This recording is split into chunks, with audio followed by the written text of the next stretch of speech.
Hello friends, welcome to my channel. मी शिवानी. आज सकाळी मटारची भाजी करायची होती, पण त्याची तयारी काहीच नव्हती. मेन म्हणजे त्याला लागणारा जो खवा असतो तो सुद्धा रेडी नव्हता. म्हणून सकाळी उठल्या उठल्या आधी दूध आटवायला ठेवलं आणि खवा बनवायला घेतला. दुसऱ्या साईडला टोमॅटो आणि काजू भाजायला ठेवले ग्रेव्हीसाठी आणि कांदा कट करून घेतला.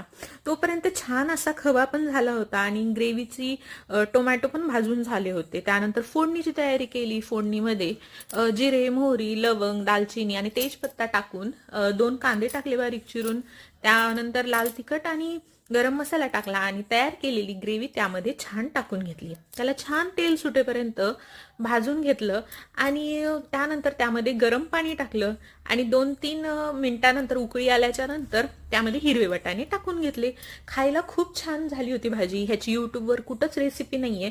मला पण माझ्या एका फ्रेंडच्या मम्मीने शिकवली होती. तुम्ही एकदा नक्की ट्राय करा, खूप छान लागते.